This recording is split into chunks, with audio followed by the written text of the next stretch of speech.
This is CBN News Watch. And thanks for joining us, everyone, for CBN News Watch. I'm Wendy Griffith. Former President Jimmy Carter, who passed away on Sunday at the age of 100, leaves behind a legacy shaped by his faith and humanitarian work. While his presidency may have been marked by challenges, many say his real impact began after he left the White House. CBN's Brody Carter brings us more on his faith walk that many say defines the life of America's 39th president.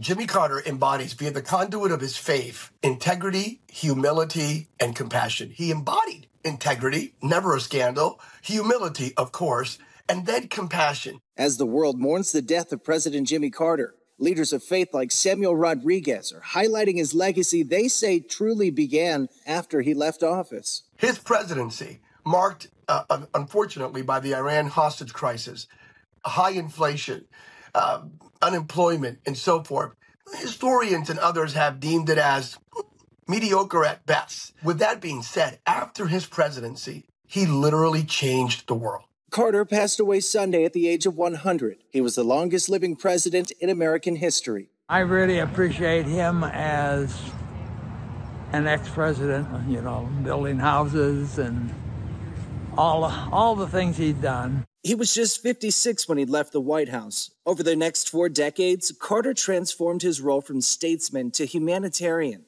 leading initiatives through the Carter Center in Atlanta, Georgia, building homes, monitoring foreign elections, and advocating for human rights around the world. Looking back on it, I wouldn't change it. The life we've had since then, 35 or more years, at the Carter Center has opened up a new opportunity for us to serve in 80 countries in the world. I think that's one word that sums it up, is his humanness and his humility. In his hometown of Plains, Georgia, visitors like Reverend Joe Paramore traveled hours to pay their respects. Others made the trip to Carter's boyhood farm, inspired by the legacy he left behind. I also think it was really neat how available he made himself to people. There was all these pictures he took with school kids, and he was constantly doing things with his church, and he's just, there was a quote from someone on a wall, like you could just walk right up to him and talk to him. And beneath his good moral character was his bedrock foundation of faith that drove him to leave such a lasting impact on the world, helping shape a legacy centered on humility and service. The lasting legacy of President Jimmy Carter is that his commitment to Jesus Christ drove him to live a life of integrity, humility, and compassion, to change the world around him, to care for our neighbors, to love God and to love those around us, even those we disagree with. His death felt around the world. In a tweet, the Israeli Prime Minister's office reflecting on Carter's pivotal role in securing a peace agreement between Israel and Egypt. He also advocated for a Palestinian state. And in a 2006 book, Carter controversially accused Israel of practicing apartheid against Palestinians. I do not agree with every single political policy advocated by President Jimmy Carter. I do agree with his commitment to the centrality of Christ as Lord and Savior. Carter will lie in state at the U.S. Capitol Rotunda before being buried in Georgia alongside his wife, Rosalind Carter. The funeral is set for January 9th at Washington National Cathedral. Brody Carter, CBN News. Thanks, Brody. Turning now to the Middle East. Sirens sounded in Tel Aviv as the Yemen-based Houthis launched another missile at Israel Monday. The IDF intercepted the threat. The Iranian-backed rebel group says they won't stop the attacks until Israel agrees to a ceasefire in Gaza. Israel's ambassador to the UN warned the Houthis will suffer the same fate as other Iranian proxies. To the leadership of the Houthis, I have a message for you today. Perhaps you have not been paying attention to the lessons of this past year. Let me remind you what happened to Hamas, to Hezbollah, to Assad, and to all those who sought to destroy us. This is not a threat. It is a promise. You will share the same miserable fate. Last week, Israel responded to the attacks with a strike on Yemen's airport and Houthi launch sites. Turning now to the impact of the civil war that's ravaged the Asian nation of Myanmar. More than 3 million people have fled their homes in recent years. CBN's Lucille Toulousan shows us how an American volunteer is helping some children overcome their trauma. After escaping war-torn Myanmar, children find refuge attending the Sunday school in this Burmese Christian church. These children are singing about Noah's Ark, that all the animals in Noah's Ark love each other. The cat and the mouse don't hate each other. It is a strong message to be heard across Myanmar for the fighting to stop and for the people to love one another, just like the animals in Noah's Ark. American Jeffrey McConnell volunteers here on weekends to teach the Bible, English, and social skills. During the week, he teaches in a Christian school where most students are refugees. McConnell tells CBN News how they share heartbreaking stories about Myanmar's military, the Tatmadaws' brutality against their families. She was Karen, and her father, a worker for the resistance, the fact that he had defended his family and his people against the Tatmadaw, against their atrocities, that he was wanted for murder. And so when the Tatmadaw came into the village, they said, this man is guilty of murder and we will execute him. And when they asked for a final request, he said, I would like to see my daughter. And so they brought the daughter to him, and she held his hand and he was executed. Filled with compassion towards these suffering children, McConnell regularly treats them to fun activities. On this particular holiday, he took them to a nearby stream for a swim. They feel good about themselves. And this, in contrast, as so many people tend to see them as, oh, they are the poor little refugee children, I want the world to know, no, these are children and they have the same hopes and dreams that all children have. And in that sense, we want to fulfill those hopes and dreams. McConnell also helped enroll Ruth, one of the refugees, in the school where he teaches. She's got so many leadership qualities. If she finishes our program, then there's a very good opportunity. She could possibly be scholarship to a Bible college in Australia or in the United States. In Myanmar, we were very poor. We struggled to be able to eat one meal each day. We did not get good education. Here, the pastor shared about Jesus. And after we received Jesus, Ruth was born. I believe God will give Ruth an excellent life. I thank Jesus. I study, pay to translator. When I see these children in eternity, we will rejoice together. I'm always a little bit surprised when people say, Teacher Jeff, you're doing so much for them. They're doing just as much for me. Their precious little smiles, their hugs, their friendship. This is the day that the Lord has made. Lucille Toulousan, CBN News, Mesot, Thailand.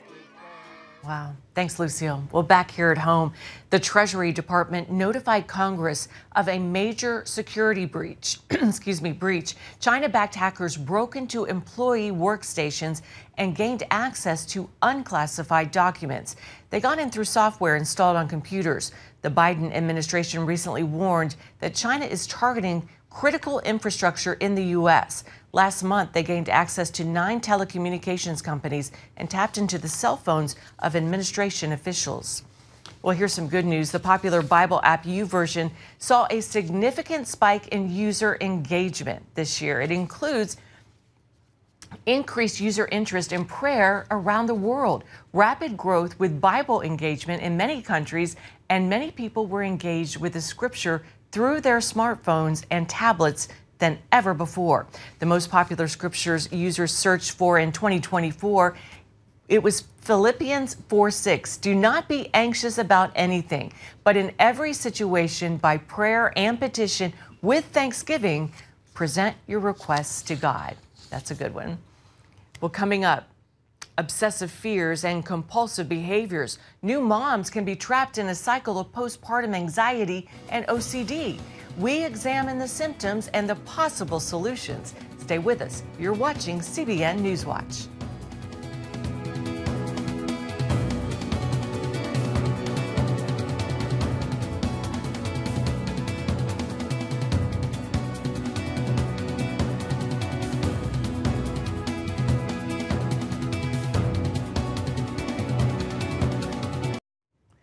The birth of a baby brings tremendous joy to most new parents. Then sleep deprivation and other challenges can take their toll, especially on mothers.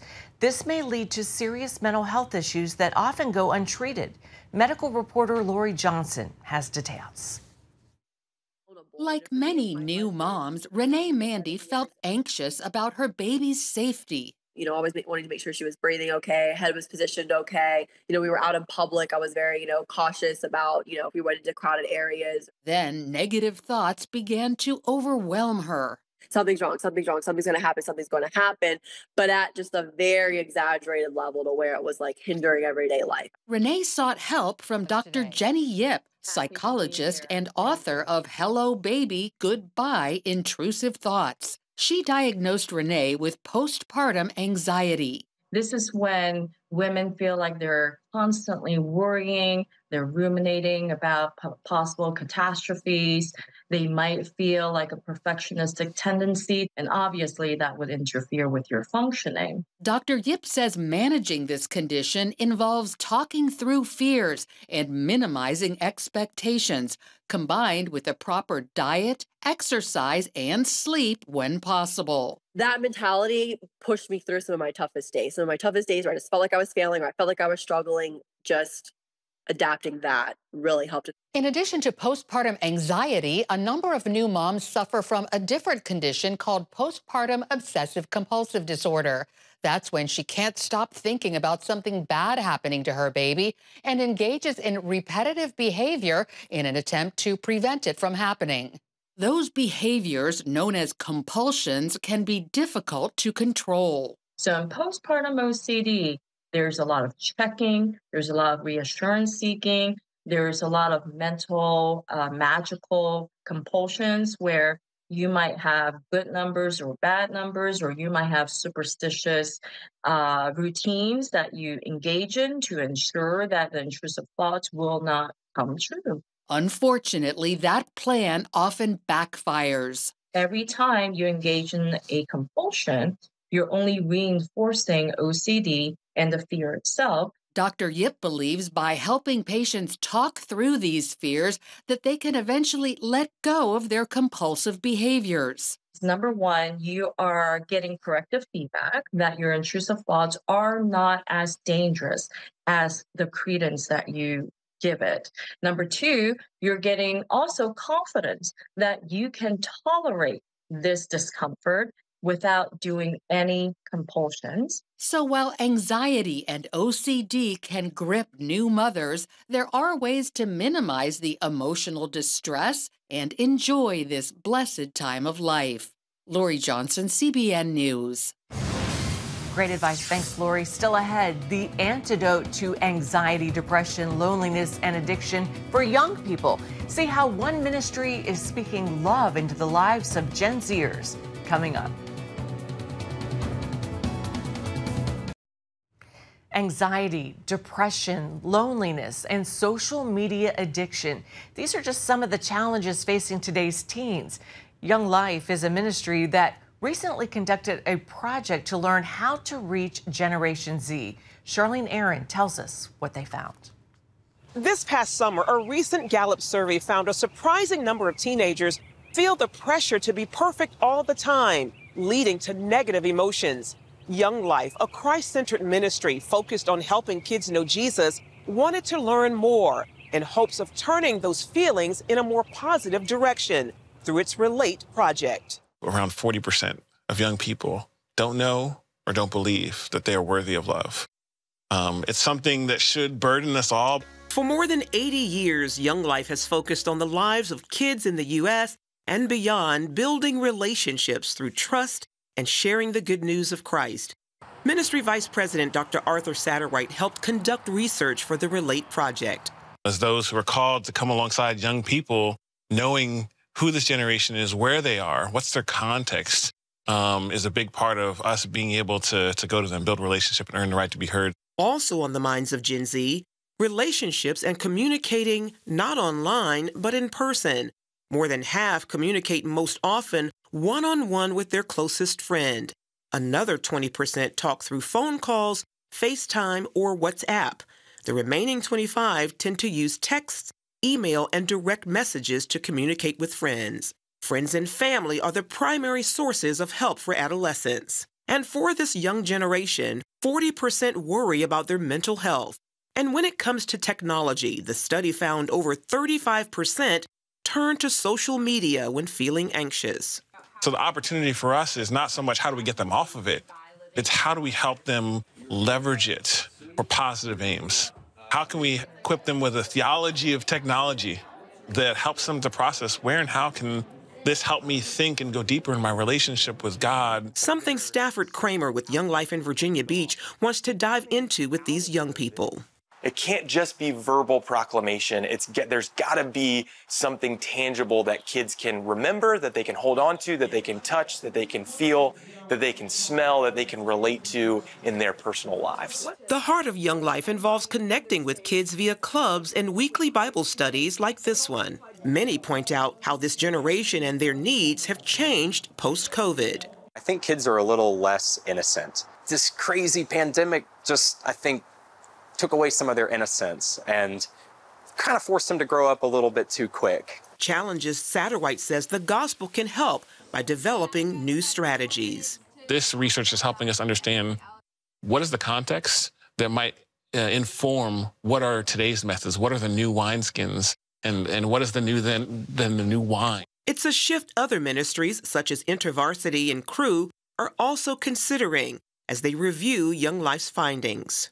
It's been fun to see these other organizations who are struggling with some of the same things, with a similar heart for young people, wrestle with, man, what are the implications for our ministry?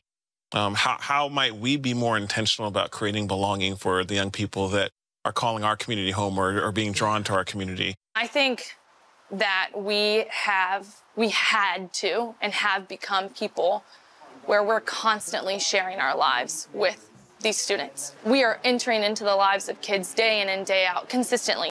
And when it comes to the faith of Gen Z, a positive response. What we found that was faith as a framing story helps folks, especially young people, to contextualize, like, what does belonging mean?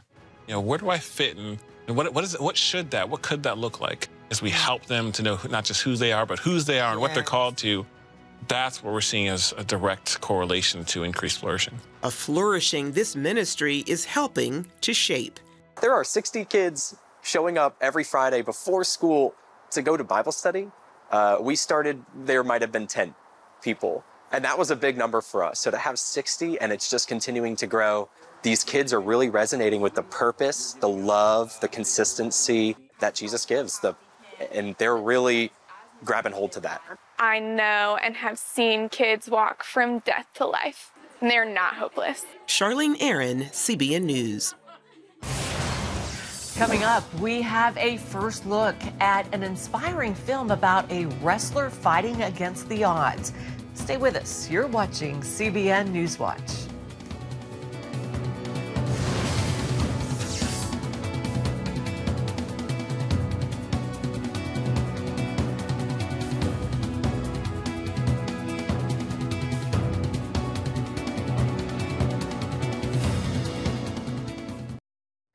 Welcome back to CBN News Watch.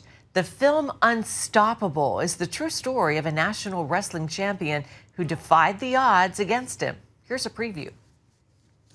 So why do you do this? Why do you wrestle? When people look at me, the first thing they see is what's missing. If I win, having one leg won't be the most important thing about me. The champ is here! I brought this back for you. For me? Anthony Robles is an incredible, triumphant collegiate wrestler who is an NCAA Division I champion. 3 miles to the top, gentlemen. Let's go. Anthony represents exactly what the title of the film is, Unstoppable, a superhero in real life. I'll tell you a secret, I only got one leg. One of the things I've had to deal with is not only self-doubt, but the doubt of other people, the low expectations because I was born missing my leg. Go, go, go! Anthony is resilient, incredibly charismatic, and one of a kind. He really is unstoppable. Mom, I'll keep wrestling. Promise me. Tell your story is one thing, but your family story is another thing. I wrestled more than just rival schools. I wrestled with issues off the mat, with my family, with my former stepfather. You gotta know your weaknesses, right? Stop. What? He's a man now. Oh, you're gonna do great, right? You're gonna crush it. Yeah, you got this. You got this. My mom does have a story in her own right, and Jennifer really wanted to tell that the right way. I can't believe that you put so much of your heart and soul into it, and you made me a real person, and I thank you for that. I'm only here to tell your story in the most real and authentic way. This is your match, Anthony. Find a way to win. You will get knocked down. Yes, you will lose. Yes, you will face doubt. But are you going to stay there, lay on your back, or are you going to get back up to your feet and put yourself right back into that wrestling match? It's not about what you wrestle. It's about how you react to it, how do you respond, and just keep moving forward.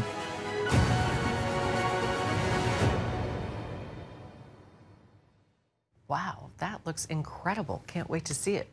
Well, that is going to do it for this edition of CBN News Watch, our last show of 2024. Remember, you can find more of our news programs on the CBN News Channel anytime or online with cbnnews.com. Let us know what you think about the stories you've seen today. Email us at newswatch@cbn.com or reach out on social media. We hope you'll join us next time. From all of us here, have a great day and Happy New Year's Eve.